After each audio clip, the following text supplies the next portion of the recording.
Today I'm going to be reading Peter Pan, retold from the J.M. Barrie original, Chapter 3. Acorn Kisses and Jealous Fairies.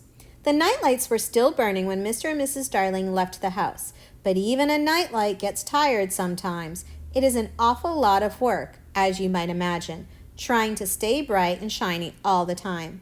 Wendy's light went out first. It yawned, and yawns being contagious, the other two lights promptly yawned as well. Then, before any of the lights could close their mouths, all three went out from the resulting breeze. The children's room, however, was still not dark. A strange blinking glow came from within a water jug.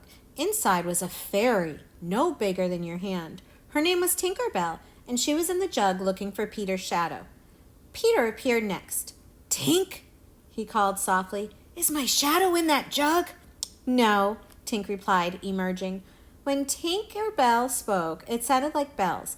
It was a special fairy language that only Peter and his boys could understand. Tink told Peter that she had just spotted his shadow in the chest of drawers. Peter threw open the drawers, piling the clothes in a heap on the floor, and found his shadow. Grabbing it, he tried to slip it back on like a pair of pants, but it would not fit. He tried to put it on like a hat, but it jumped off his head. His shadow, it seemed, did not want him back.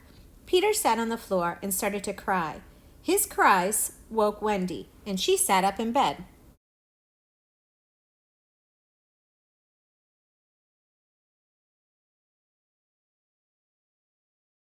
"Excuse me?" she asked politely. "Who are you?" "I'm Peter Pan," he said. "Who are you?" "My name is Wendy Darling. I live here." "I live second to the right," said Peter, "and then straight on until morning." "That's a funny address," Wendy said. "I don't see what's so funny about it," Peter huffed, embarrassed. "Well, what do people write on the envelope when they send you letters?" Wendy asked. "No one sends me letters," Peter said in a low voice.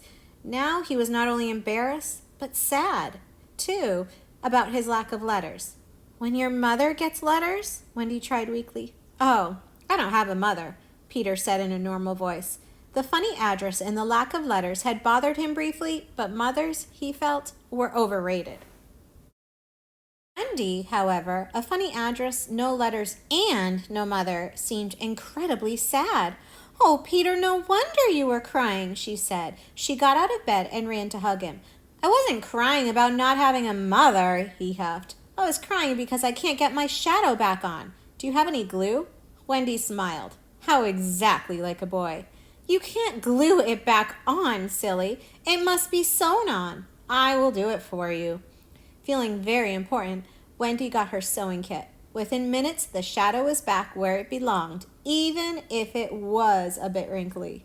Wendy wondered briefly whether she should have ironed it first. "Yippee!" Peter cried, twirling in front of the mirror. "Look at me and my handsome shadow." "A thank you might be nice," Wendy suggested. "For what?" Peter asked.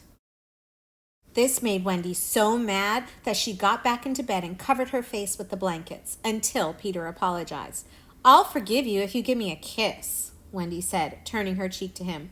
She was of the age when she was starting to think about kisses. Peter hesitated, confused. Finally, he dropped an acorn button into her hand. Realizing that Peter was not quite that age yet and not wanting to embarrass him, Wendy politely thanked him and said that she would wear his kiss on a string around her neck. "How old are you?" she asked. "I don't know," Peter said. "I ran away on the very day I was born, after I heard my parents talking about what I would be when I grew up." "Why?" Wendy asked. "I didn't want to grow up," Peter said simply. "Now I live with the lost boys and the fairies." "Fairies?" Wendy breathed wide-eyed. Immediately, she began to ask Peter everything she could think of to ask about fairies. "You see," Peter explained, "when the very first baby laughed for the very first time, its laugh broke into a million pieces. Each piece then became a fairy." This talk of fairies suddenly reminded Peter of Tinker Bell, who was being awfully quiet. He rose to look for her. Wendy jumped up, excited. "Do you mean to say there is an actual fairy in this room?" They both listened for her, but all Wendy could hear was the tinkle of bells. "Oh, that's Tink," That's fairy language, Peter frowned, and it seems to be coming from inside the chest of drawers. Suddenly, Peter laughed. He realized he had locked Tinker Bell in the drawer. She must have flown in when he reached out for a shadow. Oh, how she screamed when he let her out. Tink, he said, watching her fly around the room in a fury. Such language! What's she saying? Wendy asked, watching the angry blur. I do wish she would stand still so I could see her. Will she be my fairy? Tink, Peter said, stand still for a second, would you? Wendy wants to see you, and for you to be her fairy. Tinker Bell clinked something angry in reply. She says you are a huge, ugly girl, and she can't be your fairy because she is my fairy. Well, Wendy huffed, she is not very polite. Peter had to agree. Since Tinker Bell wasn't cooperating, Wendy turned her attention back to Peter. She had so many more questions for him.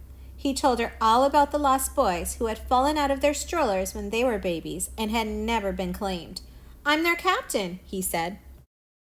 Fun, Wendy replied. But are there no girls on the island? Oh no, Peter replied. Girls are too smart to fall out of their strollers. What a nice thing to say, Wendy replied, blushing. Suddenly, Wendy screamed.